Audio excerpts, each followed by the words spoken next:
What do you make of I'm sure you were growing up in a conservative environment, and the Republican Party was always the corporate party, and the Democrats were always against that, more of the workers' party, whereas we've seen laborers switch to be conservatives or at least Republicans, and we've seen the Democrats pick up the college-educated corporate crowd. So we've seen a momentous shift here.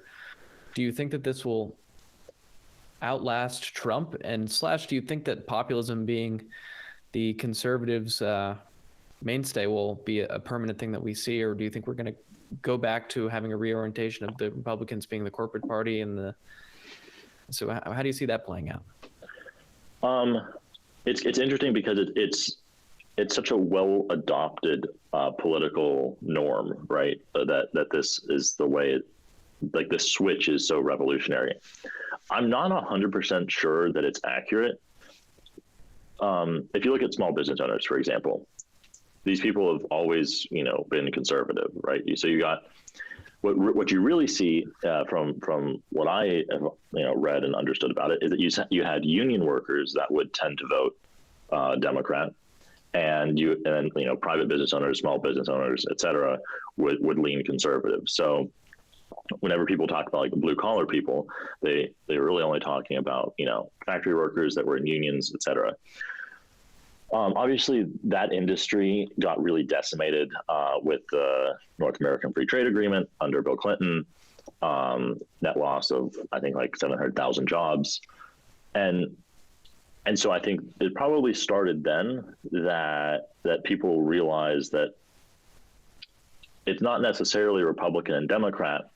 There's an establishment that incorporates both parties, and this has been pretty well documented with throughout our involvement in the Middle East and the Middle Eastern wars, how John McCain and Hillary Clinton worked together. People that were seen as political enemies were really not adversaries. They would put on a show. They would talk bad about each other in the press, but they really had the same goals and they had the same objectives. So I think what really happened is that people kind of saw that it wasn't Republican versus Democrat, but it was kind of one party. And then upon that realization, you kind of had the populist conservative movement that kind of grew up outside of the mainstream establishment Republicans. So it was almost like a third party got created because the people realized that the two parties that they had grown up, believing in, associating themselves with, were not really the two parties that they were told existed. I think populism within the conservative movement is probably going to last for a good bit, if only because, as you mentioned, the Democrats kind of have this monopoly right now on academia, on really all of the institutions in the country, but in particular in academia. And so everybody that, goes to college is kind of inoculated with the same beliefs. I personally have had no conservative professors. I'm going into my fourth year at a university, and I've had absolutely zero conservative professors. And the studies are there that in the social sciences, especially, study like sociology, you're going to have a breakdown of like 37-1 liberal to conservative professors. So whenever people go to universities, they're definitely not getting, exposed to a wide range of political beliefs. They're not being challenged. What's happening is they're really being indoctrinated, and that's really what's happening. There's not really another word for it, because whenever that's all you're exposed to, and especially with the verbiage that is used within college classrooms, especially in the liberal arts fields nowadays, the way people are, they lambast Trump, they lambast Trump supporters. It's Republicans are construed as racists, and there's not any middle ground. There's not any chance that what you're told is wrong, right? So I don't see any way that conservatism right now moving forward can survive in any other medium outside of populism. So it's kind of a last chance, last ditch effort at survival, that conservatism has to adopt a populist bent. And it's also that I think that there's no way that the conservative movement loses its that the liberal movement loses its grip on the institutions, and that'll prevent Republicans from being the quote unquote corporate party again. But it's also something that if you look at Nancy Pelosi, for example, look at how her net worth has ballooned from 2000 to now. She's now worth $150 million, and a lot of that has to do with how her husband has made has made stock deals and stock options and all of that for 15 years. Her husband bought options in Tesla a week before Biden announced that he was going to move the entire federal vehicle fleet to electric vehicles. Obviously, Tesla is going to have a huge chance at that contract, and we see this kind of like repeated. So the idea that the Democrats have been the party of the small guy is kind of antiquated, not only because the people at the top of the Democrat Party have been in power for so long, but they have done nothing to help the people who have been at the bottom, but also because the people at the top have enriched themselves for so long off of the people that they keep down at the bottom. And that's a large reason why you see such a large push to bring in a new voter base across the southern border, is because the Democrats, they need to have a voter base that they're able to always make sure that there's somebody that they can assert as the victim in a situation. And this has been the game of the Democrats, and it's been the game of BLM, and it's been the game that's been played for every 4-year election cycle.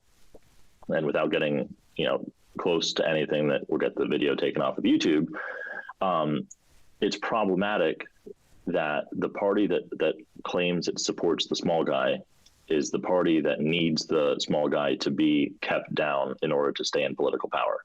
That's a conflict that nobody's really addressed, and that nobody seems to really realize with the way the Democratic Party has operated for the last 40 or 50 years. I think probably the most interesting thing that you said in that whole segment there was the realization that people had that, Hillary Clinton and John McCain were friends. Mm-hmm. And that extends throughout almost all the elected officials that you would recognize from inside the Beltway. I was listening to Hillary Clinton's interview on Howard Stern, which is very, very good. If you haven't listened to that, I would highly recommend that, because it's the first time that she's ever seemed like a human being, because of course at this point she's lost the election, so she feels like she can talk freely, which I'm listening to this thinking like, why did you not just do this when you were campaigning? Because she always when was this so fake. I don't know, sometime in the last 4 years, obviously, but I think it was closer to the election than to now, because they weren't talking re-election at all. It wasn't a super political talk. Like, she talked about meeting Bill. Now, of course, it's not like 90s Howard Stern, because he would have asked her how she felt when she learned about Monica Lewinsky and the dress and everything. It's post 2010 Howard Stern, where he asks fluffy, nice questions. Mm-hmm. But he's also a Hillary Clinton fangirl. But she was talking about how absolutely shocked she was when Donald Trump came out there and was actually mean to her, because she'd gotten so accustomed to the Beltway rules where, you write your op-ed in the New York Times about how you don't like Hillary Clinton, and then you guys are like very cordial on the elevator and go, ha, ha, ha, ha. Yes, of course, I had to say that about you. But it's the Republican and the conservative movement was completely ready for somebody to say, well, do you actually really not like these policies and the people who promulgate them? Then act like it, which is what allowed Trump's ascendancy. I get the sense that there are so many of these conservatives waiting in the wings for the time when they can not be politically punished for going back to the old ways.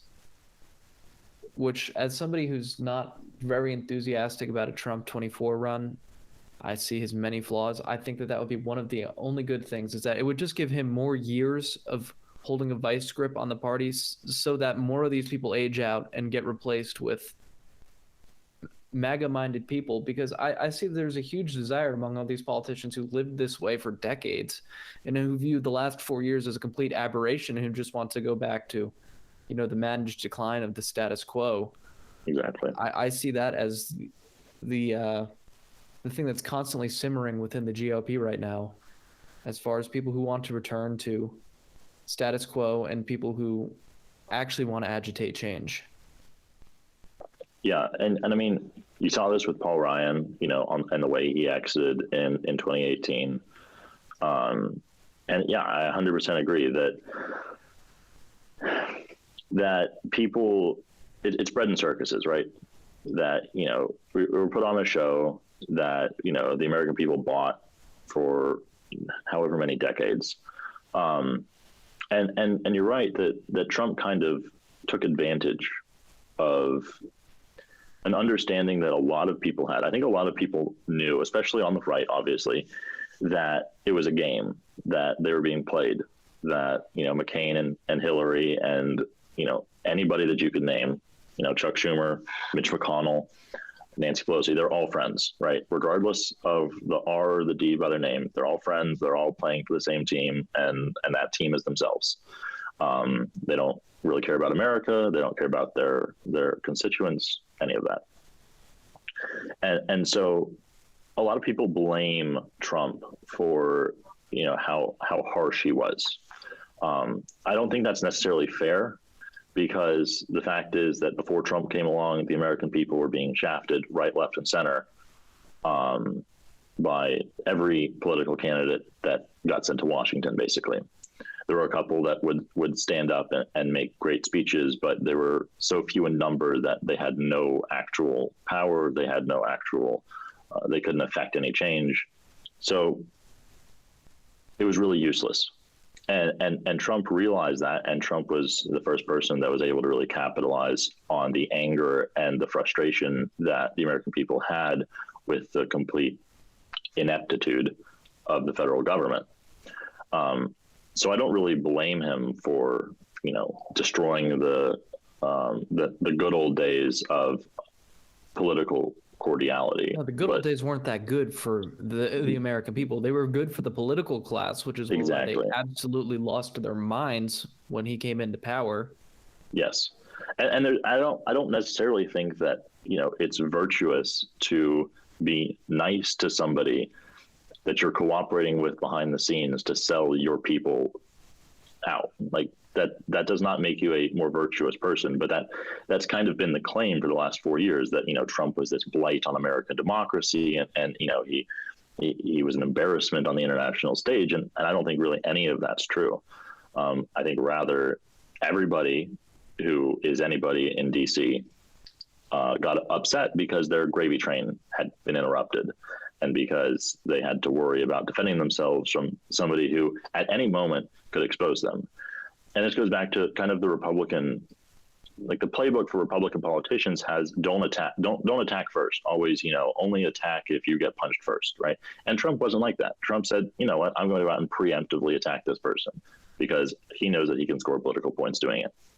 And there's no reason that Republicans shouldn't do that, because the fact is that Democrats have been striking Republicans, for political purposes for 15, 20 years up, before Trump came around.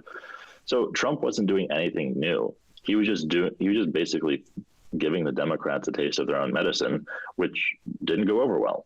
So whenever people don't realize that, all that it means is they didn't really understand what the situation and what the agreement was behind the scenes between the two parties, and between especially the higher ups of the two parties before Trump came around. Because they're all friends. I mean, I'm sure you've seen the picture of, George Bush, Bill Clinton, and Barack Obama at the baseball game. They're all together, they're all smiling, they're all friends, they're all having fun. Right? And that's what it is. They're all getting rich while they sell America down the drain, as you said, a controlled decline.